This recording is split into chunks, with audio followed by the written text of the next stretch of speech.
अच्युतं केशवं रामनारायणं बोला।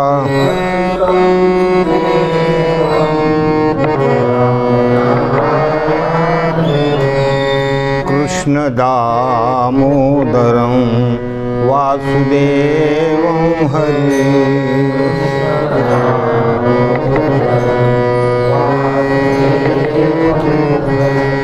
श्रीधरं माधवं गोपिकावल्लभम्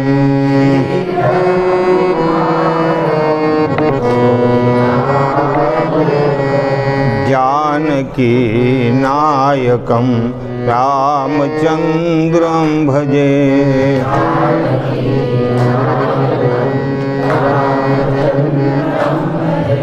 अच्युतं केशवं रामनारायणं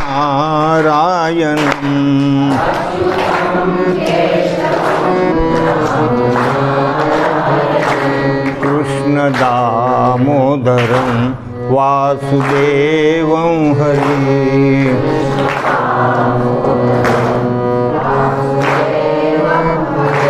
श्रीधरं माधवं गोपिकावल्लभम्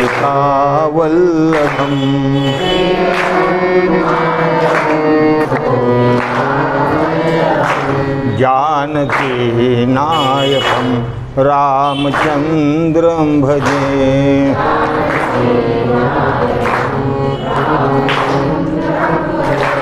अच्युतं केशवं रामनारायणं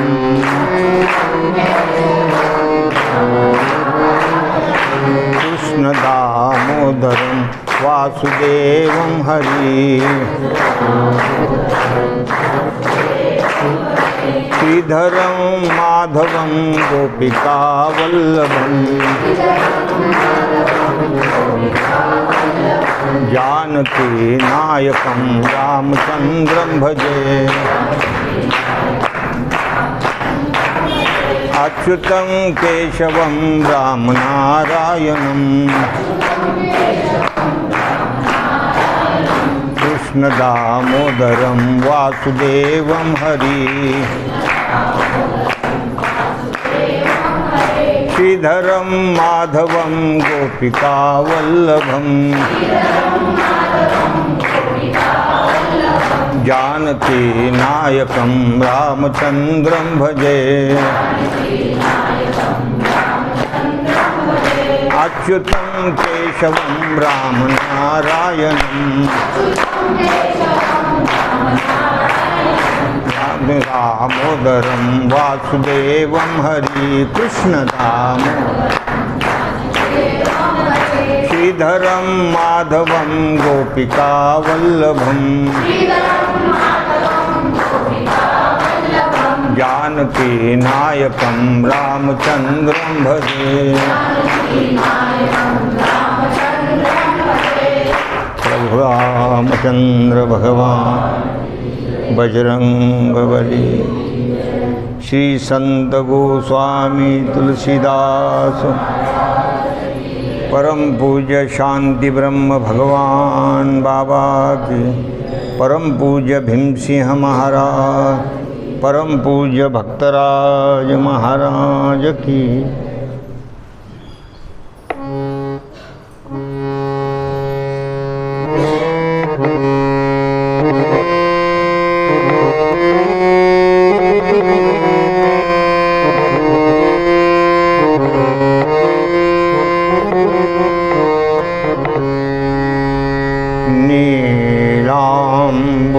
श्यामलकोमलांगं सीता समारोपितवामभागं पाणौ महासायकचारुचापं नमामि रामं शनाथम् अतुलितबलधामं हेमशैलाभदेहं दनुजवनकृशानुं ज्ञानिनामग्रगण्यं सकलगुणनिधानं वानराणामधीशं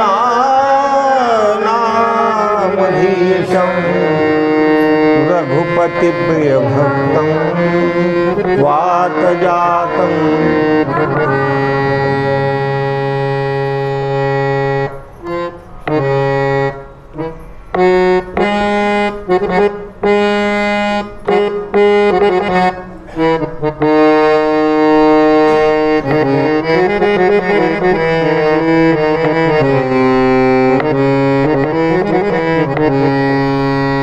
ब्रह्माम्भोधिसमुद्भवं कलिमलप्रध्वंसनं चाव्यं श्रीमच्छम्भुमुखेन्दुसुन्दरवरे संशोभितं सर्वदा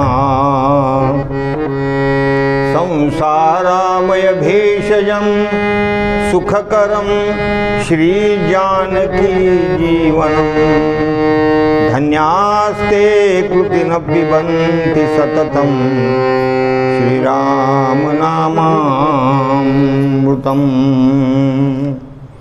पुण्यं पापहरं सदा शिवकरं विज्ञानभक्तिप्रदं मायामोहमलापहं सुविमलं प्रेमाम्बुपूरं शुभम् श्रीमद्रामचरितमानसमिदं भक्त्यावगाहन्ति ते संसारपतङ्गघोरकिरणैः दह्यन्ति नो मानवाः भक्तिभक्तभगवन्त गुरु चतुरनाम वपुएक इनके पगवंदन किए नासे विज्ञानी।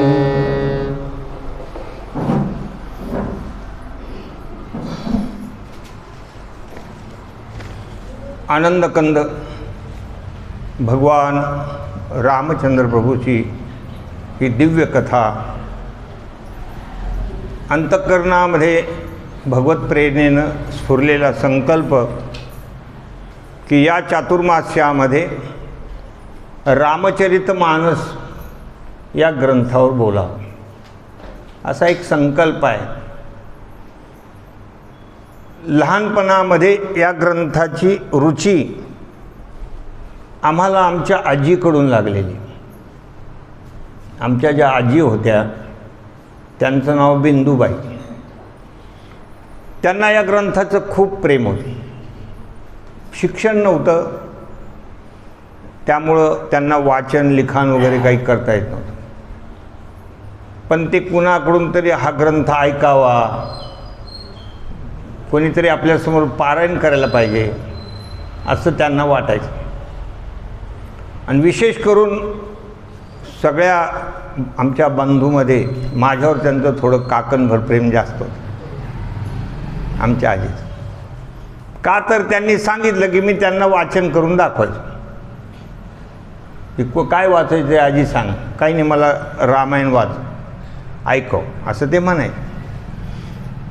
तर त्यांची एक निष्ठा सांगतो की 24 तासामध्ये या ग्रंथाचं पारायण होतं.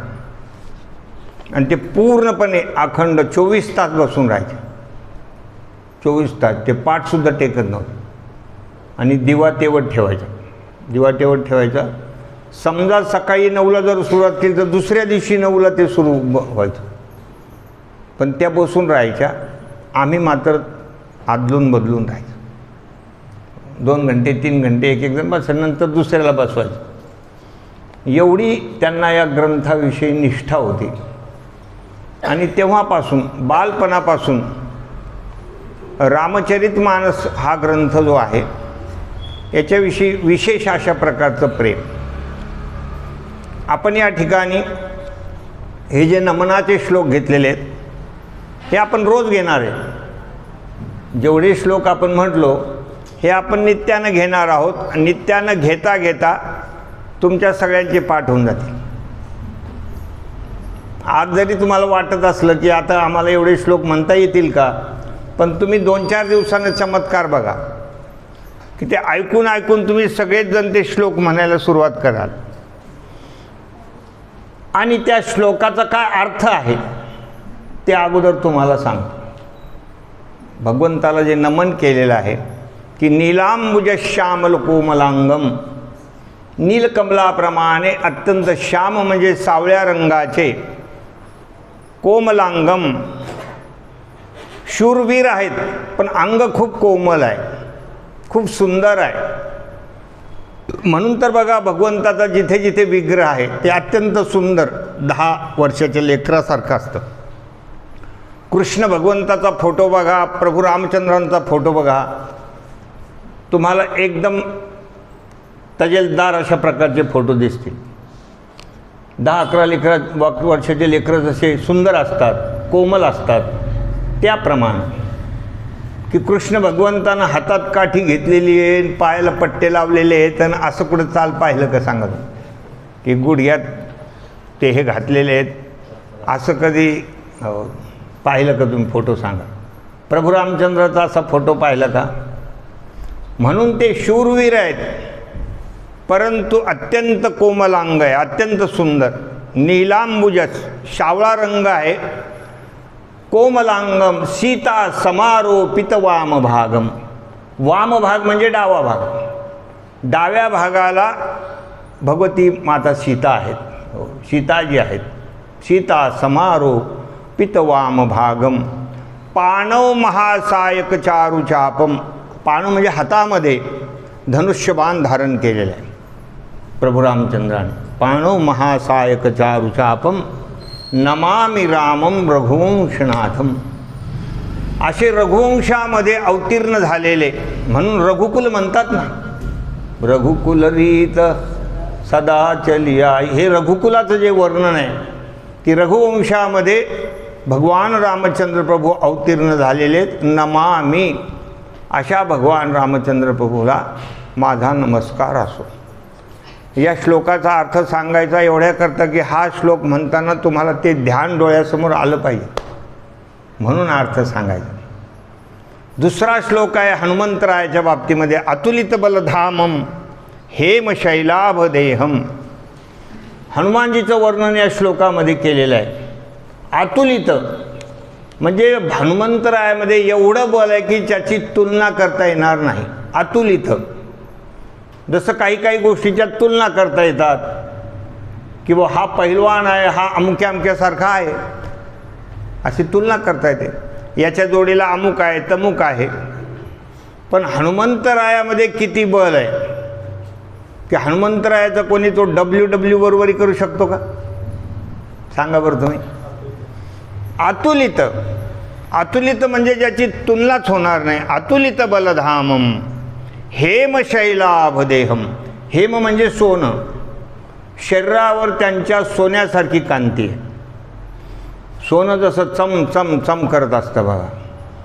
सोनं धातू उगीच सर्वांना आवडतं का? ते सोन्याविषयी किती आपल्याला प्रेम असतं. सोन्याचे काही घातलं तर ते असं चमचम करत असतं. तसं हनुमंतरायाची जी कांती आहे, हेम शैलाभ देहम, सुवर्ण कांती आहे. दनुज वन कृशाणुम. दनुज म्हणजे राक्षस, राक्षस, राक्षसरूपी वनाला भस्म करणारा अग्नी. दनुज वन कृशाणुम म्हणजे अग्नी. राक्षसांना, राक्षसरूपी वनाला भस्म करणारे. म्हणून तर जाळलेली लंका धन्य धन्य म्हणे तुका. पूर्ण राक्षसांचा निपात केला. लंकेमध्ये ते लंका दहन करून टाक.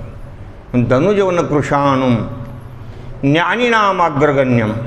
ज्ञान्यामध्ये अग्रगण्य हनुमंतराय हे सर्व ज्ञान्यामध्ये श्रेष्ठ. जसं ज्ञानोबारायला म्हणतो आपण ज्ञानियांचा राजा, तसंच हनुमंतरायसुद्धा ज्ञानियांचे काय आहेत?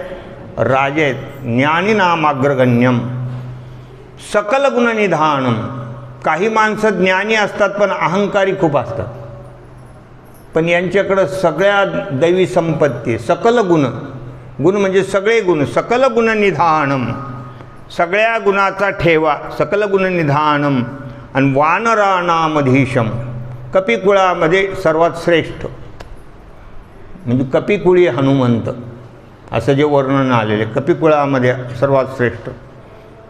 वानराणामधीशम रघुपती प्रिय भक्तम, केवळ भगवंताचे भक्त नाही, भक्ती तर आपणही करतो, पण भक्ती कशी पाहिजे? देवाला आवडणारी भक्ती पाहिजे. आपल्याला देव आवडतो ही अलीकडची गोष्ट आहे, पण देवाला आपण आवडावं ही श्रेष्ठ भक्ती. भगवंताच्या प्रिय, भगवत प्रिय झाले पाहिजे. भगवान म्हणतात ना गीतेमध्ये की तेषां ज्ञानी एक भक्तिर्विशिष्यते प्रियो हि ज्ञानोत्यर्थ महंसच मम प्रिय. हां, हे जे वर्णन आहे गीतेमध्ये, प्रियो हि ज्ञानिनोत्यर्थ महंसच मम प्रिय, मला तो भक्त खूप आवडतो आणि त्या भक्ताला सुद्धा मी खूप आवडतो. किती आवडतो त्याचं गणित नाही. जीवापाड बहु आवडशी जीवापासून एवढं ते एकमेकामध्ये प्रेम असतं. म्हणून रघुपती प्रिय, भगवंताचे प्रिय असलेले रघुपती प्रिय भक्तम. कारण हनुमंतरायाचं स्मरण करणारे प्रभू रामचंद्र आहेत. नव्हे नव्हे हनुमंतरायाच्या डोळ्याला डोळे लावून सुद्धा भगवान बघत नव्हतं, नजरेला नजरसुद्धा लावत नव्हतं. हा हनुमंतरायाचा अधिकार. हनुमंतरायाला एकदा वाईट वाटलं की मी त्यांच्याकडं बघतो आणि ते माझ्याकडून खाली मान का घालतात, असं का करतात? मग त्यावेळेला त्यांनी सांगितलं, बाबा ज्यांचे आपण ऋणी असतो त्यांच्या डोळ्याला डोळ्याने लावले पाहिजे. सावकाराला कुठं डोळ्याला डोळे लावत असतात का? त्याप्रमाणे भरतभाई कपिशे उरी नाम नाही. हनुमंतरायाचं एवढं काही श्रेष्ठ काम आहे, एवढं मोठं काम आहे की भगवानसुद्धा त्यांचे ऋणी आहे. एवढे ते भगवत प्रिय, रघुपती प्रिय भक्तम वात जात नमा, म्हणजे पवनसुत म्हटलेलं त्यांना. अशा हनुमंतरायाला आमचा नमस्कार असो. पहिला नमस्कार प्रभू रामचंद्रांना, दुसरा नमस्कार कोणाला? हनुमंतरायाला. लक्षात राहू द्या अर्थभर, कारण हे श्लोक आपल्याला रोज म्हणायचे. हनुमंतरायाचं या श्लोकामध्ये वर्णन आहे. तिसरा श्लोक तुमच्यासमोर जो आम्ही उच्चार केलेला आहे, ब्रह्मांभोधि समुद्भवम कलिमल प्रध्वंसनम चाव्ययम. ब्रह्मांभोधि समुद्भवम म्हणजे या ठिकाणी ब्रह्मरूपी समुद्रामधून जसं मंथन करून, समुद्राचं मंथन करून काय काढलं? अमृत निघालं. तसं ह्या ब्रह्मरूपी समुद्रातून ब्रह्मांभोधि, आंभो म्हणजे ते समुद्र, कलिमल प्रध्वंसनम त्याच्यातून निघालेलं जे अमृत आहे ते अमृताचा गुणधर्म आहे कलिमल प्रध्वंसनम. या कलीमध्ये किती दोष आहे. कलियुग आहे सध्या. माणसाला, तुम्हाला खरे बोलणारे लोक खूप कमी भेटतील. झूठही लेना झूठही देना. खोट्या नाट्या गोष्टी करणारे खूप लोक आहेत. फोनवर बोलणारे 50% खोटं बोलतात एका जागेवरून, असतात एके जागेवर. हो, आता निघालोच म्हणतो, झोपलेला असतो तो. निघालो रस्त्यातच आहे म्हणतो आणि झोपलेला राहतो. ते असे फोनवर खूप खोटं बोलणारे लोक आहेत. आणि खोटं बोलणं फार मोठा दोष आहे, असत्याचा फार मोठा दोष आहे. कलियुगामध्ये अशा प्रकारचं हे मल आहे, कलिमल म्हणतात त्याला. म्हणजे या कलीचा दोष नष्ट करणारं ते समुद्रातून, ब्रह्मरूपी समुद्रातून निघालेलं हे नामामृत, हे कलिमल प्रध्वंसनम चाव्य म्हणजे अविनाशी आहे. ते त्याचा नाश नाही असं आहे. श्रीमच्छंभू मुखेंदु सुंदर वरे संशोभितम सर्वदा. आणि ते अमृत भगवान शंकरांच्या श्रीमुखामध्ये अखंड आहे, तिथे ते सुशोभित झालेलं आहे. म्हणून तर भगवान महादेव अखंड रामनामाचं स्मरण करत असतात. अशा प्रकारे भजन करी महादेव, राम जपे सदाशिव. ते अखंड रामनाम घेतात. श्रीमच्छंभू मुखेंदु सुंदर वरे संशोभितम सर्वदा. त्यांच्या मुखामध्ये हे शोभणार रामनामामृत. संसारामय भेषजम सुखकरम. संसार रूपी रोगावरचं जालिम औषध. भेषजम म्हणजे जालिम औषध. संसार म्हणजे काय? जन्म मरणाचं दुःख. या जन्ममरणाच्या दुःखावरचं जालिम औषध असं ते रामनाम आहे. संसारामय भेषजम सुखकरम, अत्यंत सुख प्राप्त करून देणार. भगवंताचं नामस्मरण करा, आपलं जीवन सुखी होऊन जातं. सुखकरम श्री जानकी जीवनम, हे नाम जे आहे हे जानकीचं जीवन आहे, भगवंताचं नाम. म्हणून तर बघा, निजपद नयन दिये मन राम पद कमल लीन, परम दुखी भा पवन सुत देखी जानकी दीन. मन राम पद कमल लीन श्री जानकी जीवनम, धन्यास्ते कृतीन पिबंती सततम श्रीराम नामामृतम. आणि अखंड रामनामामृत जे घेतात, अखंड मुखामध्ये ज्याच्या रामनाम आहे ते जीवात्मा, ते पुरुष, त्या स्त्रिया धन्य आहे. धन्यास्ते कृतीन पिबंती सततम, धन्य आहात. तुम्हाला सर्वांना रामकथेला येण्याची बुद्धी झाली. तुम्ही सगळेजण धन्य आहात. तुम्ही सगळे भक्तगण धन्य आहात, असं आहे महाराज. म्हणून या ठिकाणी वर्णन केलं, हे रामनामामृत ज्याच्या मुखामध्ये आहे, धन्यास्ते कृतीनं पिबंती सततम श्रीरामनामामृतम. आता पहिल्या श्लोकामध्ये प्रभू रामचंद्रांना नमस्कार, दुसऱ्या श्लोकामध्ये हनुमंतरायाला नमस्कार आणि तिसऱ्या श्लोकामध्ये रामनामाला नमस्कार. म्हणजे ज्याच्या मुखामध्ये हे रामनाम असेल तो खरोखरच वंदनीय पुरुष आहे, ज्याच्या मुखामध्ये आहे. अशा प्रकारचा हा आहे. आता त्यानंतरचा जो श्लोक आहे, पुण्यम पापहरम सदा शिवकरम. आता या ठिकाणी हे जे रामचरितमानस नावाचा जो ग्रंथ आपण सांगणार आहोत, तो ग्रंथ पुण्यरूप म्हणजे पुण्य प्रदान करणारा ग्रंथ आहे, पापाचं हरण करणारा हा ग्रंथ आहे. पुन्हा शिवकरम सदा कल्याणकारी, अखंड अशा प्रकारचा आपलं कल्याण करणारा हा ग्रंथ आहे. विज्ञान ज्ञान भक्ती हे सगळं कळवून देणारा हा ग्रंथ आहे. माया मोह मल नाश करणारा आहे, परम निर्मळ अशा प्रकारचा हा ग्रंथ आहे. प्रेम जलयुक्त आहे, याच्यामध्ये प्रेमरूपी जल आहे. भक्ती प्रेम हे फार मोठं महत्त्वाची गोष्ट आहे. अत्यंत मंगलमय आहे. अंतःकरणानं जो या मानस सरोवरामध्ये स्नान करेल तो संसार सूर्यरूपी दाहक किरणाने जळणार नाही. अत्यंत शुद्ध अंतःकरणाने हा मानस सरोवर आहे. या सरोवरामध्ये जो स्नान करेल म्हणजे कथेला येईल. स्नान दुसरं काय, तुम्ही या ठिकाणी जर असं निश्चय केला की काही हो आपल्याला रामकथा ऐकायची, तर त्याचं प्रयोजन सांगतात. त्याला काय फल प्राप्त, ते संसार पतंग घोर किरणैर दह्यंतिनो मानवाहा.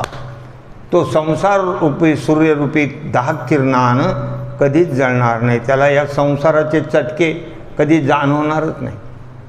कितीही डोंगरा एवढं दुःख त्याच्या अंगावर कोसळलं तरी त्याला त्या रामनामाच्या शक्तीने काहीही होणार नाही, काही होणार नाही. अशी त्याच्या ठिकाणी शक्ती निर्माण होईल.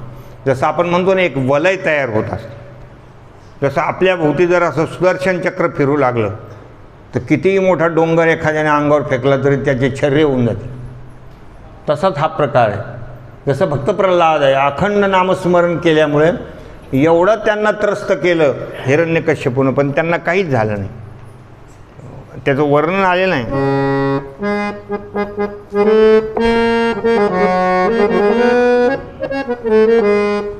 हीच द्वादशाक्षरी ध्रुवाढळ पद पावला, प्रल्हाद रक्षिला अग्निशस्त्रापासून जळा.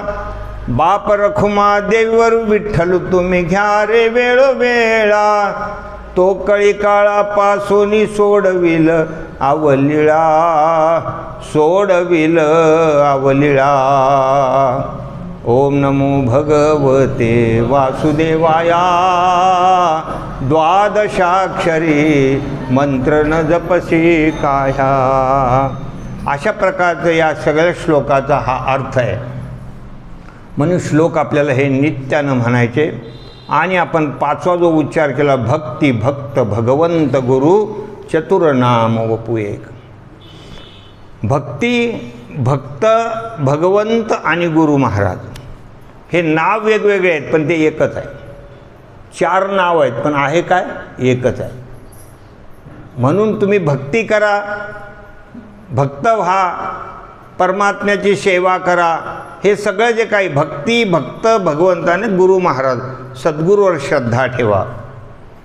इनके पगवंदन किये नाशे विघ्न अनेक. यांना असं नमस्कार केल्यानंतर अनेक विघ्नांना नष्ट करणारे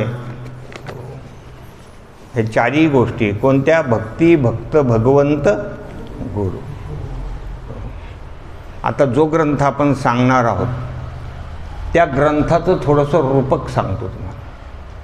हा ग्रंथ कसा आहे, कारण ग्रंथाचा महिमा अगोदर वर्णन करावा लागतो. तर हे रामचरितमानस नावाचा जो ग्रंथ आहे हे अत्यंत पवित्र निर्मळ अशा प्रकारचा एक सुंदर घाट, एक सरोवर आहे. सुंदर सरोवर आहे. ते थोडंसं तुम्ही डोळ्यासमोरचे चित्र आणा. अत्यंत सुंदर निर्मळ अशा प्रकारचा तो सरोवर आहे. आणि यामध्ये जे संतांचं चरित्र येणार आहे, सत्पुरुषाचं वर्णन येणार आहे, अगस्ती मुनी आहे, हे सगळे ऋषीमुनींचं जे वर्णन येणार आहे, याच्यामध्ये असलेली संत मंडळी आहे. हे सरोवराच्या 4ही बाजूनं असलेली सुंदर आमराई आहे. या सरोवरामध्ये तुम्ही बघा, एकदा आपण कुठे गेलो बगीच्यात वगैरे फिरायला, तिथे काही सरोवर वगैरे असलं, आजूबाजूला खूप सुंदर अशी झाडी असली का आनंद होतो माणसाला. तसे मानस सरोवर आहे. याच्या 4ही बाजूनं जी आमराई आहे ती संत मंडळी आहे. सुंदर अशा प्रकारची आमराई आहे. आणि श्रद्धा जी आहे ते वसंत ऋतू आहे. वसंत ऋतू आला म्हणजे सगळीकडे बहार येतो ना, तसं अंतःकरणामध्ये या ग्रंथाविषयी ज्याच्या श्रद्धा असेल तो वसंत ऋतू आहे. यामध्ये भक्तीचं निरूपण आहे. क्षमा, दया, इंद्रिय निग्रह हाच तो याच्यातला जो काही वेली आहे त्या सरोवरातल्या, या सगळ्या सरोवरच्या वेली आहेत. याच्यामध्ये अहिंसा, सत्य, आस्तेय, ब्रह्मचर्य, अपरिग्रह, शौच, संतोष, तप, स्वाध्याय, ईश्वर प्रणिधान हे त्या वेलीवर आलेलं सुंदर फल आहे. हे सगळे विषय तुम्हाला याच्यामध्ये ऐकायला मिळतील टप्प्याटप्प्यानं. हे ते त्याच्यावर वेलीवर आलेलं हे फूल आहे. आणि या फुलावर आत्मज्ञान नावाचं एक फळ लागलेलं आहे. आत्मज्ञान नावाचं फळ आहे. आणि भगवद्विषयक जे प्रेम आहे, हरिचरणावरचं जे प्रेम आहे, तोच या ज्ञानरूपी फळाचा गोड रस आहे. म्हणून प्रेम सुख देई, प्रेम सुख देई, प्रेमाविन नाही समाधान. अशा प्रकारचा हा ग्रंथ आहे.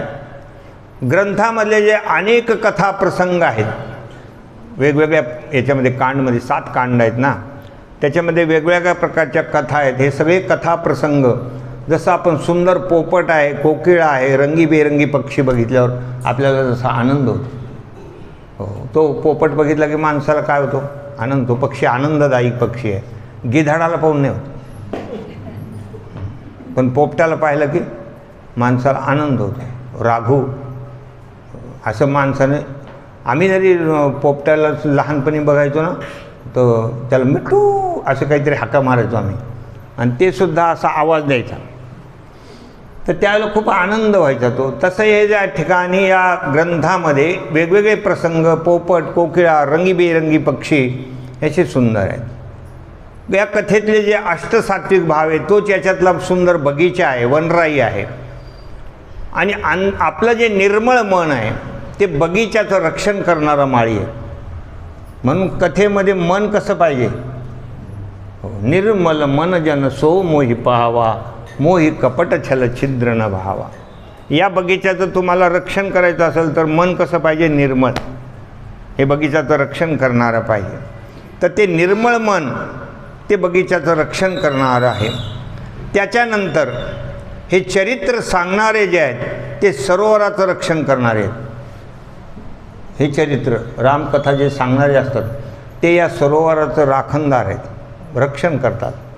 की हे सगळीकडं यांना कळालं पाहिजे, याचं महात्म्य कळालं पाहिजे, याच्यातल्या सगळ्या गोष्टी जपल्या पाहिजे, आल्या गेलेल्यांना सांगितलं पाहिजे. जसं एखाद्या गोष्टीचं रक्षण करण्याचं काम ज्यांच्याकडं असतं ते अरे इथं हात लावू नको, इथं उभा राहा, हे बघ ते बघ, हे जसं त्या सगळ्या गोष्टीला सुरक्षित ठेवावं लागतं तसंच या ठिकाणी रक्षण करणारे आहेत ते कथा सांगणारे.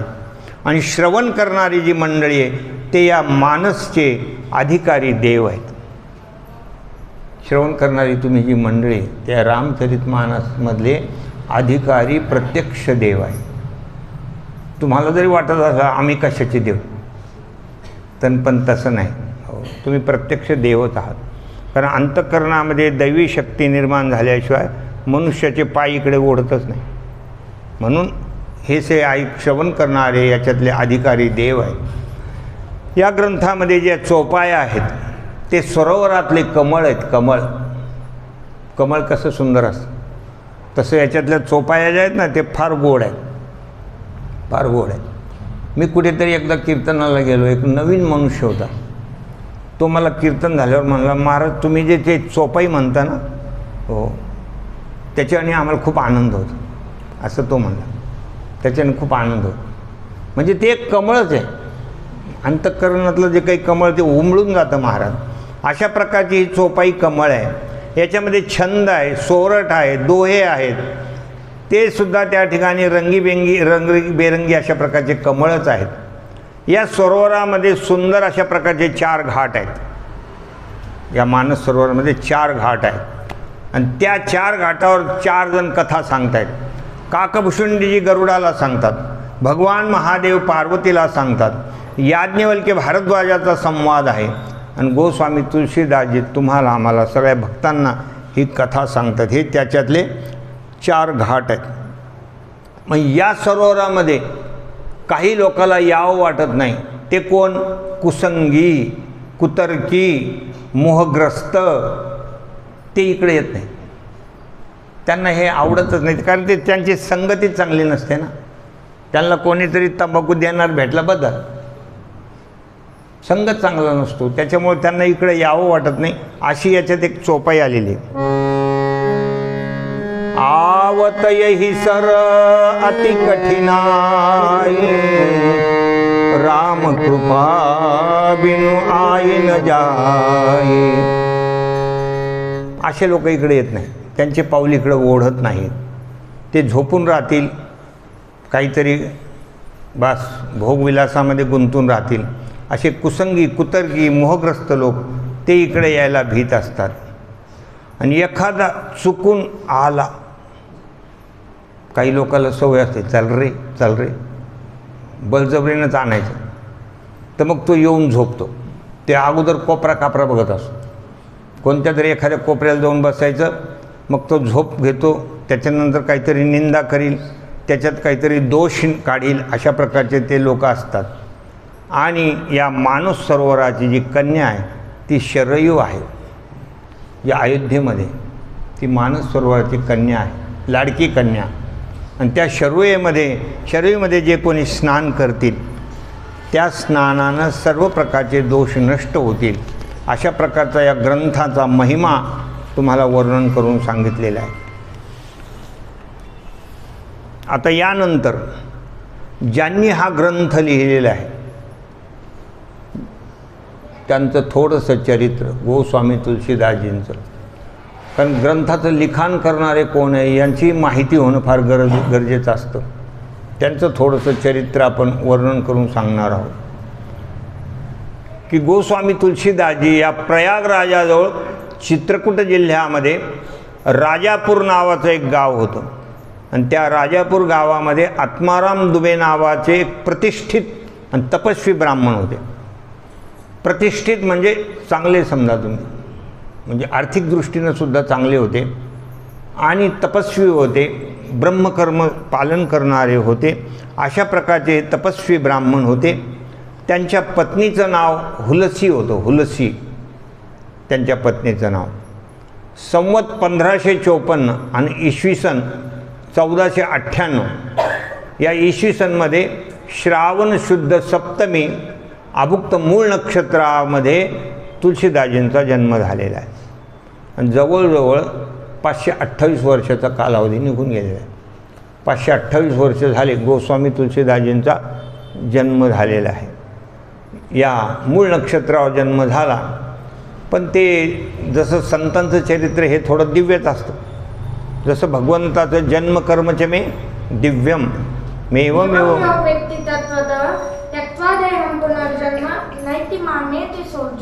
भगवंताचं जसं जन्मकर्म दिव्यच आहे. भगवान रामचंद्र प्रभूचं बघा तुम्ही, जन्म दिव्यच आहे, दिव्यच गोष्ट आहे. प्रगट होणं, पुन्हा बालक होणं, भगवान श्रीकृष्ण परमात्मा प्रगट होतात, चतुर्भुज रूप दाखवतात, पुन्हा बालक होतात, हे सगळं दिव्यच आहे. हे काही सामान्यांना थोडी जमणारी गोष्ट आहे. दिव्य कर्म, जन्मकर्म सगळं दिव्य आहे. भगवंताचं कर्मही दिव्यच आहेत. भगवान श्रीकृष्ण परमात्म्याचं चरित्र आपल्याला काहीच करता येणार नाही, सगळं दिव्यच चरित्र आहे. 6 दिवसाचे असताना त्यांनी पुतना नावाच्या बल्लाढ्य राक्षसीने मारून टाकलं. काग बघ रिठा मारिले बाळपणी, मोठ्या मोठ्यांना मारून टाकलं. छोट्याशा वयामध्ये गोवर्धन पर्वत करंगळीवर धारण केला. एवढंसं लेकरू गोवर्धन उचलू शकतं का? सांगा तुम्ही, काय उचलणार आहे त्याला? गोवर्धन पर्वत म्हणजे काही असा 10-5 किलोचा थोडंच होता तो. पूर्ण हजारो लाखो गाई तिथं चरत होता. एवढा अवाढव्य असलेला तो पर्वत, तो करंगळीवर धारण केला पुन्हा 7 दिवसापर्यंत. हो, ते सगळं कर्म दिव्यच आहे ना. जन्मकर्मचे म्हणजे दिव्य, त्यांचं भगवंताचं सगळं दिव्यच आहे. भगवान कधी वराहाचा अवतार घेतात, ही दिव्यच गोष्ट आहे ना. कधी परशुराम होतात, तर नरसिंह अवतार घेतात, ते अवतार दिव्यच अवतार आहे ना. नरसिंह अवतार म्हणजे काही सामान्य गोष्ट आहे का? आधी अर्ध पुरुष अर्ध सिंह वगैरे नरसिंह, हे सगळं दिव्य आहे त्यांचं जन्मकर्म. ह्या सगळ्या गोष्टी जशा भगवंताच्या दिव्य स्वरूपाच्या आहेत. भगवान मोहिनी अवतार घेतात, सगळ्यांना मोहित करून टाकतात. अनेक गोष्टी आहेत भगवंताच्या अशा जन्मकर्मात. त्याचप्रमाणे संतांचं चरित्रसुद्धा अत्यंत दिव्य अशा प्रकारचं आहे. गोस्वामी तुलसीदासजी आईच्या उदरामध्ये 12 महिने राहिले. असा जो काळ आहे तो 9 महिने 9 दिवसाचा कालावधी आहे, पण 12 वर्ष राहिले. जर शुकाचार्य हे 12 महिने राहिले, शुकाचार्य किती वर्ष होते? 12 वर्ष होते. ते 12 वर्ष लपाले रे असं म्हटलेलं आहे. आईच्या उदरामध्ये 12 वर्ष राहणं म्हणजे काही सामान्य गोष्ट आहे का? म्हणून संतांचं चरित्र हे दिव्यच असतं. हे 12 महिने आईच्या उदरामध्ये होते आणि यांचा जन्म झाला. जन्म झाल्याबरोबर त्यांनी राम उच्चार केला. जन्म झाल्याबरोबर राम, जय श्रीराम असा उच्चार केला. आता राम नामाचा उच्चार जन्म झाल्याबरोबर केला. असं जन्म झालेलं लेकरून कधी म्हणत असतं का? आता ट्याव ट्याव वगैरे करतात. सध्या चहा करतात. हो, पण जन्म झाल्याबरोबर राम नामाचा उच्चार केला. एवढेही रडले नाही ते. जन्म झाल्यावर रडले नाही. जसे लेकरं रडतात तसे ते रडले नाही. त्यांच्या तोंडामध्ये 32 दात होते. जन्म झाल्यानंतर काही दिवसांनी येत असतात दात. साधारण मला माहिती नाही किती, 1 वर्ष दात कधी येतात? 7व्या महिना. हां, कारण ते आईला माहीत असतं. ते आता आपल्याला काही लेकरं ते सांभाळतात, त्यामुळं ते दात जन्म झाल्यानंतर नंतर येतात. ते त्यातलाही पुन्हा त्रास होतो दात यायच्या वेळेला. मग ते काही टिकामाली वगैरे काही चोरीत राहते. ते सगळ्या त्यांच्या आईलाच माहीत असतं. किंबहुना धनुर्धरा जो मातेची आहे उदरा, तो मातेचा सोयरा की तुला पा. त्यांची सगळं लालन पालन पोषण केलेलं. म्हणून वडिलापेक्षाही आईचे उपकार खूप असतात. आई थोर तुझे उपकार, आई थोर तुझे उपकार. आईच्या उपकारातून आपण कसं उत्तीर्ण होऊ शकतो. पण यांच्या तोंडामध्ये 32 दात होते जन्माला आले त्यावेळेला. आणि त्याच्यानंतर जन्म झाल्यानंतर हळूहळू एक 10-5 मिनटातच 5 वर्षाच्या लेकरासारखं शरीर झालं. नाही तर 5 वर्षाच्या लेकराचं शरीर कुठं स्त्रीच्या उदरातून बाहेर येऊ शकतं का? किती ते शरीर बलाढ्य असतं. पण झाल्यानंतर थोड्याच वेळानं 5 वर्षाच्या लेकरासारखे ते दिसू लागले, म्हणून ते दिव्यच आहे ना. त्यांची जन्मकथा ही अत्यंत दिव्य आहे. आणि ते तसं दिसले एकदम, एवढे मोठे लेकर 5 वर्षाच्या लेकरासारखं. आईला भीती वाटली, आई घाबरली. इकडं होती डिलेवरीला, कुठे? माहेरी. अगोदरची पद्धतच होती ती, आता पद्धत आहे, पण आता कुठं करतील काही सांगता येत नाही. जिथं सोय लागली तिथं. कुठं दवाखाने चांगले आहेत. अगोदर दवाखान्यात वगैरे होत नव्हतं, घरीच होत होतं. पण आता दवाखान्याचा विचार केला जातो की कुठं आहे, कारण त्या सोनोग्राफी आणि त्यानं आता लयच वाढलेला विषय तो. आता प्रत्येक न सांगितलेलंच बरं, इतकं कठीण झालेलं आहे. तर त्यावेळेला ते इकडं होती आणि ती घाबरून गेली. ते सगळा प्रकार झाला, शंका निर्माण झाल्या, अनेक कल्पना येऊ लागल्या की एक तर 32 दात तोंडामध्ये, कोण असेल काय असेल, एवढं मोठं 5 वर्षाच्या लेकरासारखं दिसू लागलं. राम काय म्हणायला लागलेला आहे जन्म झाल्या झाल्या. अशा प्रकारचं सगळी भीती निर्माण झाली. आणि त्या लेकराला त्यांच्याकडे जी दाशी होती, चुनिया नावाची दासी, तिचं चुनिया नाव होतं, त्या दाशीच्या बरोबर तिकडं पाठवून दिलं. तिकडं घेऊन जा म्हणे, म्हणजे सासरी. तिकडं त्या लेकराला पाठवलं. पण ती इतकी घाबरली होती, इतकी घाबरली होती की 2-3 दिवसानं ती मरूनच गेली ती हुलसी. भीती फार आहे, भीतीनंच मनुष्य मरत असतात. भीती फार कठीण असते. मनाचं एकदा संतुलन बिघडून गेलं, घाबरलं की मनुष्याची BP वाढली की बरंच खेळ बिघडून जात. ऐकी नाही. एक स्त्री डॉक्टरकडे गेली होती आणि ती घरी आल्यावर नवऱ्याला म्हणले BP काय असतं? ती म्हणली BP म्हणजे बावळटपणा. तो असा म्हणा. तर हे असं असतं. ती एवढी घाबरली, हातपाय ढिले सोडून दिले, मरूनच गेली. भिवून मनुष्य मरत असतो. मागे कोरोना काळामध्ये सुद्धा अर्ध्याच्या वर लोक भिवून मेले. ते सगळे डॉक्टर लोकांच्या तऱ्हा ते सगळे पेशंटला लांबून गोळ्या फेकायच्या आणि ते त्याच्यामुळं सगळे लोक घाबरून गेले. तर अशा प्रकारची ही स्थिती, ती घाबरून मरून गेली. नंतर 5-5.5 वर्षापर्यंत त्या चुनिया नावाच्या दासीनं त्यांचा सांभाळ केला. त्या लेकराचा सांभाळ केला. नंतर 5.5 वर्षानंतर ती पण वयाच्या मानाने थकलेली होती, ती मरून गेली. नंतर ते बाळ अनाथ झालं. काही त्यांचं रक्षण कोण करणार? मग स्वतः पार्वती माता ब्राह्मणीचं रूप घेऊन आल्या. कारण ते दिव्य लेकरू आहे, ते काही असं सामान्य लेकरू नाही ना. त्या ब्राह्मणीचं रूप घेऊन आल्या आणि त्या स्वतः त्या लेकराचं पालनपोषण करायच्या, त्यांना जेवू घालायचं, लाडकोड कौतुक वगैरे सगळं त्या करायचं. प्रत्यक्ष पार्वती माता त्यांचं सांभाळ करू लागलेल्या आहेत. आणि मग भगवान महादेवांचं सुद्धा प्रेम असणारच.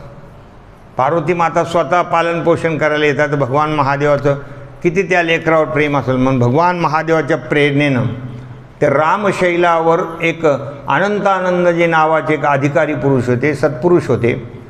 त्यांचे काही शिष्य परिवार होता. त्यांचे जे एक पट्टशिष्य नरहर्यानंद नाव होतं त्यांचं, नरहर्यानंद. तर ते या बालकाला शोधत आले. म्हणजे मी अगोदर तुम्हाला सांगितलं होतं की आपलं जर फळ जर याला लागलं, पाडायला लागलं, तर पोपटाला आमंत्रण द्यायची गरज नसते, तो स्वतःच येतो. जसं म्हणतात ना की माझ्या विठोबाचा कैसा प्रेमभाव, आपणची देव होय गुरु. म्हणून हे नरहरानंद जे आहे ते तिथे त्यांना शोधत आले या बालकाला. आणि त्या बालक सापडल्यानंतर त्यांना आनंद झाला. कारण गुरुला पण चांगले शिष्य मिळाले तर आनंद होतो. असा प्रकार, शिष्य चांगले पाहिजे. आपण सांगितलं एखादी गोष्ट त्यांनी पटकन पाठ करून घेतली, आपण काही सांगितलं हे काम पटकन करून घेतलं, हे सगळं केलं की त्या गुरुलासुद्धा आनंद होतो, वा हा आपला कामाचा आहे. नाहीतर काय महाराज असं म्हणतात ना की काही एखादाच मुलगा कामाचा असतो. अगोदर खूप लेकरं व्हायचे ना, पण वडील म्हणायचे एक ना धड भाराभर चिंध्या. मग ते जे काही कामाचं असतं ते त्याच्यावर विशेष प्रेम असतं. म्हणून या लेकरावर विशेष प्रेम होतं. त्यांनी त्या लेकराचं रामबोला म्हणून नाव ठेवलं. का ठेवलं? कारण ते जन्म झाल्याच काय म्हणले होते, राम म्हटल्यामुळे त्यांचं रामबोला नाव असं त्यांनी ठेवून दिलं. त्याच्यानंतर त्यांना अयोध्येला घेऊन गेले आणि त्यांच्या वयाच्या 7व्या वर्षी त्यांचं मौंजी बंधन वगैरे केलं. त्याची तिथी पण इथं आलेली माघ शुद्ध पंचमी आणि शुक्रवार, असं वार शुक्रवार होता. यज्ञोपवीत संस्कार केलेला आहे. त्यानंतर गायत्री मंत्राचा उच्चार करायला सांगितला तर ते त्या अगोदरच म्हणले, ते सांगायच्या अगोदर ते स्वतः त्यांनी म्हणून दाखवला. ओम काय ते ओम भूर्वस्वहा तत्सवितुर्वरेण्यं भर्गो देवस्य धीमहि धियो यो न प्रचोदयात, ते अगोदरच म्हणून गेले. गायत्री मंत्राचा उच्चार त्यांनी केलेला आहे. आणि नंतर काही वैष्णवांचे संस्कार वगैरे आहेत ते त्यांनी दिले, त्यांना दीक्षा दिलेले, वेदाध्ययन करायला लावलं. आणि हे तुलसीदासजी जे आहे ना ते एक पाठी होते, काही सांगितलं की लगेच पाठ व्हायचं त्यांच्या. नंतर गुरु शिष्य दोघंजण सुकर क्षेत्रामध्ये गेले. सुकर क्षेत्रामध्ये गेल्यानंतर तिथे गुरूंनी त्यांना रामचरित्र सांगितलेलं आहे. त्याच्यानंतर ते काशीला गेले. तिथे शेष सनातन यांच्याकडे राहून वेदाचा अभ्यास केला 15 वर्षापर्यंत. कोणतीही गोष्ट, आता जसे संस्थेमध्ये विद्यार्थी असतात 1-2 वर्षांनी काही येत नाही, 15-15 वर्ष 20-20 वर्ष ते सगळं अध्ययन करावं लागतं, त्यावेळेला त्यांचा अभ्यास होतो. आता ही आमची भक्ती आहे, एवढं सुंदर गायन करते, ती संगीत 15 वर्ष शिकलेली आहे. 15-20 वर्षापर्यंत ती अभ्यास करत होती. कधी खाडा करायचा नाही, कधी व्यवस्थित शिकायचं. प्रत्येक रागाला कितीतरी वेळेला घोटून त्याचे स्वर फिट करायचे. त्यावेळेला तुम्हाला वाटतं की बाबा इतकं चांगलं कसं काय गातं. त्याचं कारण ते आहे ना, त्याचा अभ्यास आहे ना. त्याप्रमाणे यांनी 15 वर्षापर्यंत वेदाचा अभ्यास केला. आणि नंतर त्या ठिकाणी विद्यागुरूंची जी आज्ञा घेतली, मग परत आपल्या जन्मभूमीला आले. जन्मभूमी कोणती? रजापूर. तिथे ते आले. पण त्याला परिवारामध्ये कोणी राहिलं नव्हतं, वडील वारले होते, म्हणून वडिलांचं श्राद्ध केलं आणि नंतर ते लोकांना रामकथा सांगू लागले. तिथे त्यांचं वास्तव्य झालं. पण आता ते तारुण्यामध्ये आलेले, 29 वर्षाचे झाले होते. आणि 29 वर्षाचे झाल्यामुळे तरुणो रूपसंपन्नो. त्यावेळेला मग गावातल्या लोकांनी वगैरे स्थळ बघितलं, म्हणजे यांचा विवाह करावा. सुंदर अशा प्रकारची एक कन्या बघितली. ज्येष्ठ शुद्ध त्रयोदशी गुरुवार भारद्वाज गोत्रामधली एक सुंदर अशी कन्या होती, तिच्याशी त्यांचा विवाह झालेला आहे. शुभमंगल सावधान. ग्रस्थाश्रमामध्ये यांनी प्रवेश केलेला आहे. आणि मग त्या पत्नीवर त्यांचं एवढं प्रेम जडलं की ते कुठे इकडे तिकडे जात नव्हते. एवढा केलेला अभ्यास होता, त्याच्याकडे दुर्लक्ष झालं. त्या मोहामध्ये अडकले. तरुणस्तावत तरुणी रक्तः असं शंकराचार्य सांगतात की विवाह झाल्यानंतर मनुष्याचा त्या याच्यामध्ये किती काळ निघून जाईल काही सांगता येत नाही. आमचा एक पाहुणा होता, त्याचं लग्न झालं तर तो 4 वर्ष रोज 2-2 पिक्चर बघायचा. रोज असा खाडा पण करीत नव्हता. आणि बायकोला घेऊन कुठं जायचं, हॉटेलमध्ये जायचं, कुठेही जायचं. ते थम्सअप पिले तरी 2 काड्या टाकायच्या त्याच्यात. ते एका बाटलीत 2 काड्या टाकून पित होतं. एका ताटात जेवायचं, कधी चमच्यानं हातीला घास द्यायचा, ती त्याला घास द्यायची. अशा प्रकारचं हे सगळं करायचं. तसं ते मोहित झाले. हे तुलसीदासजीसुद्धा पत्नीवर एवढे मोहित झाले तर ते एकदा भाऊ आला न्यायला आणि ती माहेरी गेली तर हे काही महाराज बेचैन झाले. काही करायला त्यांना करमायला तयार नाही. काय करावं. त्यावेळेला काही फोनाची व्यवस्था नसत. तिनं कमीत कमी फोन तरी करता आला असता.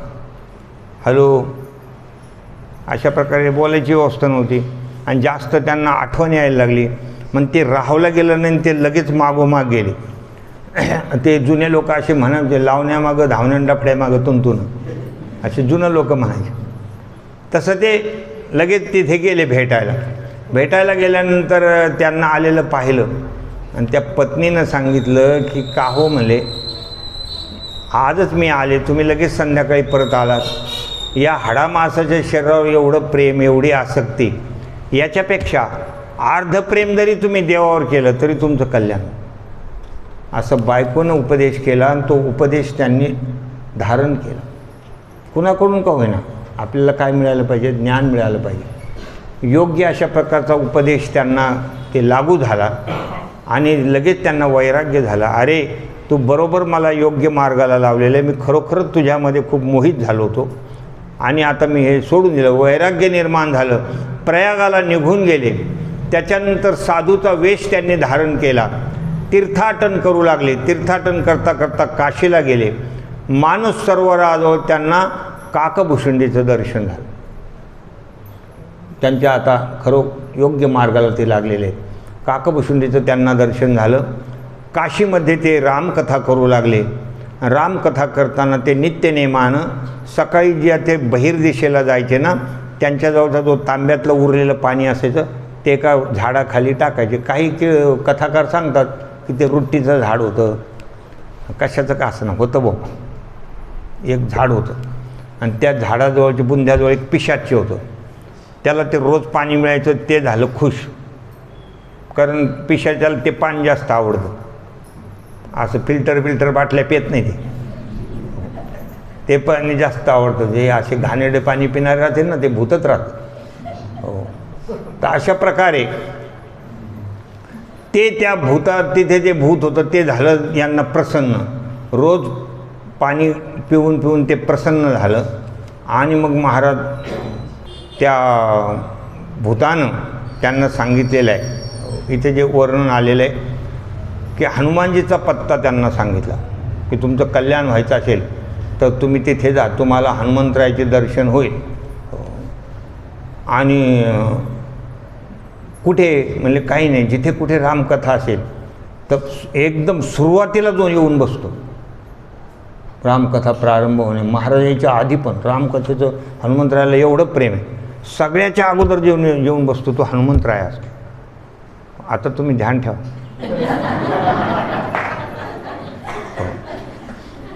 जे कोणी तुम्हाला दिसल त्याचे पायच धरायचे, त्याला सोडायचंच नाही. हो, तर अशा प्रकारे ते हनुमंतराय जे आहेत ते तुम्हाला भेटले त्यांना आणि हनुमंतरायाने प्रसन्न झाले.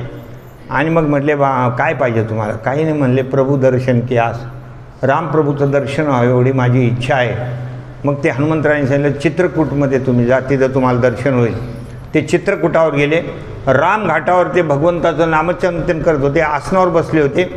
आणि एक दिवशी प्रदक्षिणा करत होते तिथे, त्यावेळेला दोन सुंदर अशा प्रकारचे बालक घोड्यावर बसलेले आहेत, धनुष्यबाण त्यांच्या हातामध्ये आहेत, अत्यंत दिव्य बालक आहे. ते असे तिथून गेले. पण त्यांना पाहिलं, फार सुंदर बालक आहेत, पण ओळखलं नाही. हनुमंतरायाने सांगितलं गेला चान्स. तेच भगवान रामचंद्र प्रभू लक्ष्मणजी होते. म्हणले तुम्हाला मी सांगितलं होतं तुम्ही त्यांचं दर्शन घ्या, ओळखून घ्या. म्हणजे आता मला कळालंच नाही तर मी तरी काय करू सांगा. खूप पश्चाताप करू लागले. म्हणले आता थांबा, उद्या पुन्हा एकदा चान्स, उद्या पुन्हा तुम्हाला एकदा दर्शन देणार आहेत. मग दुसऱ्या दिवशी सकाळी असं म्हणतात की संवत 1607 वयाच्या 53व्या वर्षी, त्यावेळेला तुलसीदासजी 53 वर्षाचे झाले होते. त्या दिवशी मौनी अमावस्या होती, बुधवार होता. तिथे त्यावेळेला परमात्मा प्रगट झाले. बालरूपामध्ये तुलसीदासजींना ते चंदन मागू लागले. म्हणजे तुलसीदासजी चंदन घासत होते आणि ते बालरूपामध्ये भगवान जवळ येऊन बसले. बोले महाराज जी हम चंदन लगाओ ना, अशा प्रकारची मागणी केली. ते दिव्य बालक पाहिलं तरी पण त्यांच्या लवकर लक्षात यायला तयार नाही. हनुमंतरायाची तळमळ सुरू झाली व आताही धोका व्हायच्या मागे, आताही यांचं चान्स जायच्या मागे. पण हनुमंतरायाला ते काही सहन झालं नाही. हनुमंतरायाने पोपटाचं रूप घेतलं आणि पोपटाचं रूप घेऊन ते स्वतःच बोलले की तो दोहा आपण नेहमी म्हणत असतो, चित्रकूट के घाट पर भई संतन की भीर, तुलसीदास चंदन घसे तिलक दे तर रघुवीर. हा ऐकल्याबरोबर ते जागे झाले. अरे म्हणले बरोबर आहे. मग त्यांनी ते दर्शन घेतलेलं आहे, भगवंताचा साक्षात्कार झाला. ते अद्भुत रूप पाहून ते भावविभोर झालेले आहेत. भगवान चंदन लावतात, त्यांनाही स्वतःच्या हातानं चंदन लावलेलं आहे. नंतर भगवान अंतर्धान झालेले आहेत. आणि त्यानंतर काही काळानंतर 74व्या वर्षी हनुमानजीच्या आज्ञेनं हे अयोध्येला गेले. नंतर प्रयागाला काही दिवस राहिले. तिथे कुंभमेळा होता. 6 दिवसांनी त्यांना वडाच्या झाडाखाली भरद्वाज आणि याज्ञवल्क्य मुनींचं दर्शन झालं. आणि जी सुकर क्षेत्रामध्ये गुरुमुखानं रामकथा ऐकली होती तीच कथा ते एकमेकांना सांगत होते. ती त्यांनी श्रवण केली. नंतर परत काशीला गेले. प्रल्हाद घाटावर एका ब्राह्मणाच्या घरी तिथे राहिले आणि तिथे त्यांना कवित्वाचं स्फुरण झालेलं आहे. त्यांनी सुरुवातीला संस्कृत रचना केली. संस्कृत भाषेमध्ये लिहायचं. रात्री ते सगळं पुसून जायचं. दिवसभर लिहिलेलं रात्री पुसून जायचं. काय करावं म्हणले, आपण तर लिहितोय पण काय कळत नाही. मग 8व्या दिवशी त्यांना स्वप्न पडलं. स्वप्नामध्ये भगवान महादेव आलेले आहेत. त्यांनी सांगितलं की तुम्ही संस्कृत भाषेमध्ये लिहू नका, हिंदी भाषेमध्ये लिहा. मग त्यावेळेला ते एकदम जागे झाले, उठून बसले. तर समोर भगवान महादेव पार्वती उठून बसल्याबरोबर त्यांनी साष्टांग दंडवत घातलेला आहे त्यांना. आणि मग भगवान स्वतः म्हणतात तुम्ही अयोध्येला राहा, हिंदी काव्यरचना करा, माझ्या आशीर्वादानं तुमचं लिखाण सामवेदाप्रमाणे फलद्रूप होईल. नंतर भगवान अंतर्धान झाले. तुलसीदासजी लगेच अयोध्येला निघून गेले. आणि मग वयाच्या 77व्या वर्षी प्रारंभ झाला लिखाणाला. रामकथा ही जी त्यांनी लिहिली, रामचरितमानस, हे त्यावेळेला त्यांचं वय किती होतं? 77 वर्षाचं होतं त्यावेळेला लिहिलं. म्हणून मनुष्य कोणत्याही वयात काहीही करू शकतो, असं एकदम हादरून जायचं नाही. आता काय होणार आहे मग ऐकून, असं काही म्हणायचं नाही. हो, 77व्या वर्षी त्यांनी रामकथा लिहायला प्रारंभ केली. त्या दिवशी योगायोगानं रामनवमी होती. त्रेतायुगामध्ये राम जन्मोत्सवाच्या वेळी अभिजित मुहूर्त वगैरे हे सगळं त्या ठिकाणी साधून गेलं, सर्व काळ साधून गेला आणि त्यांनी ते लिखाण केलं. हे रामचरितमानस ग्रंथ लिहायला 2 वर्ष 7 महिने आणि 26 दिवस लागले. इतक्या दिवस त्यांनी हे लिखाण केलेलं आहे. हा एवढा मोठा ग्रंथ त्यांनी लिहिलेला आहे. आणि मार्गशीर्ष शुक्ल पक्ष रामविवाहाच्या प्रसंगामध्ये हे 7 कांड त्यांच्याकडून पूर्ण झाले. नंतर भगवंताच्या आज्ञेनं ते काशीला गेले. तिथे भगवान विश्वनाथ, माता अन्नपूर्णा यांना रामचरित्र त्यांनी सांगितलं. ते लिहिलेलं वाचून दाखवलं. रात्री ते पुस्तक विश्वनाथाच्या मंदिरामध्ये ठेवलं आणि सकाळी उठून ते पुस्तक पाहिलं तर त्या ग्रंथावर सत्यम शिवम सुंदरम हे भगवान महादेवाने स्वतः लिहिलं होतं आणि त्यांनी स्वतः खाली त्यांची सही केली, भगवान महादेवाची सही. अशा प्रकारचे एक ग्रंथ, की इतकं गोड ग्रंथ हा आहे की भगवान महादेवानं मंजूर केलेलं आहे. त्यानंतर काही पंडित लोक त्यांची ईर्ष्या करू लागले. जसे जगद्गुरू तुकोबाऱ्यांचा गाथा बुडवण्याचा कार्यक्रम, त्याचप्रमाणे हा ग्रंथ बुडवून टाका, त्यांची लोक निंदा करायला लागले, लिखाण नष्ट करण्याचा प्रयत्न करू लागले. 2 जणाला चोरट्याला पाठवलं, चोराला पाठवलं, म्हणजे त्यांचा ग्रंथ चोरून आणा. मग ते तिथे 2 चोर गेले आणि जिथं तो ग्रंथ ठेवला होता त्या पर्णकुटीसमोर धनुर्धारी रामप्रभू उभे होते. खबरदार म्हणले आतमध्ये पाय टाकला तर. असं संरक्षण करायला, ग्रंथाचं संरक्षण भगवान रामचंद्र प्रभू करत होते. चोरांना ते भगवंताचं दर्शन झालं, चोरांची बुद्धी पालटून गेली, ते शुद्ध झाले, द्वेषबुद्धी निघून गेली, हे सगळं निघून गेलं. त्याच्यानंतरही त्यांनी अनेक त्या ग्रंथाचे द्वेष करणारे लोक निर्माण झाले. मग त्यांनी मधुसूदन सरस्वतीला सांगितलं, ह्या बाकीच्या लोकांनी, जे माणसं जळफळ करणारे असतात, त्यांनी सांगितलं तुम्ही फार विद्वान आहात, ह्या ग्रंथ एकदा तपासून पहा, याच्यात बऱ्याच काही चुका असतील, असं ते म्हणायला लागले. मग त्यावेळेला ते मधुसूदन सरस्वती नावाचे जे अत्यंत विद्वान होते ते तिथे आले. त्यांनी तो ग्रंथ सगळा वाचून बघितला आणि मग त्यांनी एक श्लोक लिहिलेला आहे, आनंद कानने यस्मिन जंगम तुलसी तरुहू कविता मंजरी भाती राम भ्रमरभूषिता. आणि या काशीरूपी आनंदवनामध्ये तुलसीदास हे चालतं बोलतं तुळशीचं रोपट आहे, असं त्यांनी स्वतः त्यांच्याबद्दल लिहिलं. त्याच्यानंतर कविता ही सुंदर त्याच्यावरची मंजुळा आलेली, मंजिरी आलेली आहे आणि त्यावर श्रीरामरूपी भ्रमर अखंड फिरतोय. त्या ग्रंथामध्ये अखंड भ्रमरासारखं भगवान रामचंद्र प्रभू इथं फिरतायत, असा हा दिव्य ग्रंथ आहे, असं त्यांनी सांगितलं. त्याच्यानंतर विश्वनाथाच्या मंदिरामध्ये वेद शास्त्र पुराण सगळे ग्रंथ ठेवले. रामचरितमानस ग्रंथ सगळ्याच्या खाली ठेवला. रात्री मंदिर बंद केलं. सकाळी ज्यावेळेला उघडलं त्यावेळेला सगळ्या ग्रंथाच्या वर हा ग्रंथ होता, रामचरितमानस ग्रंथ होता. इतका असा हा दिव्य ग्रंथ आहे. मग सगळ्यांना तो चमत्कार लक्षात आला. मग सगळ्यांनीच तुलसीदासजींना क्षमा मागितलेले, साष्टांग दंडवत घातलेले, नवे त्यांच्या चरणाचं तीर्थ घेतलं. सगळे आता वळले हो, कोणी द्वेष करत नाही. जय जय का झाला?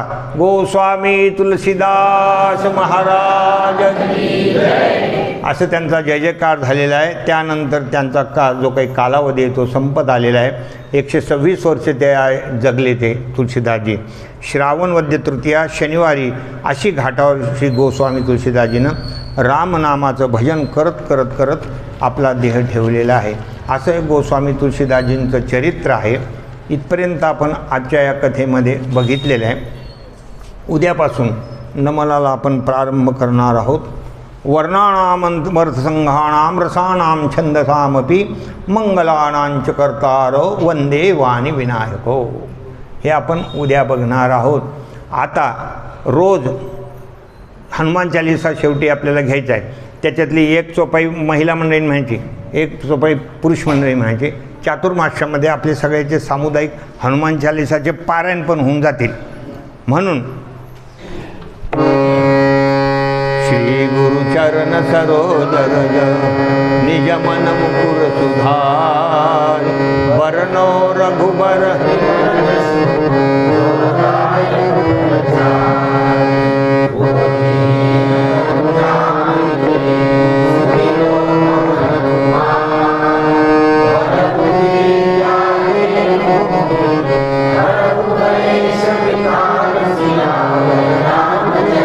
पद जय शरणम बोलो जय सिया राम जय जय सिया राम जय हनुमान ज्ञान गुण सागर जय कपीस तिहु लोक उजागर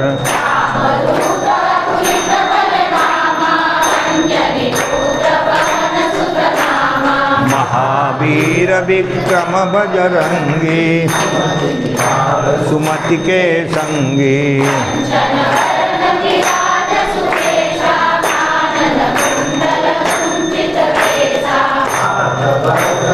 ध्वजा विराजे कांधे मूंज जनेऊ सांगे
जग जाना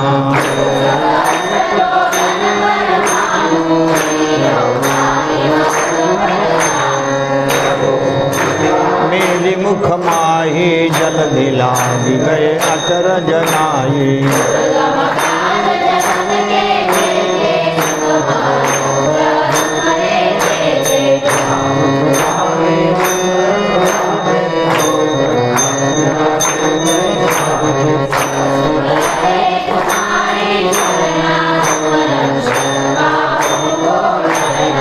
आपन तेज संहारो आपे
स्वामी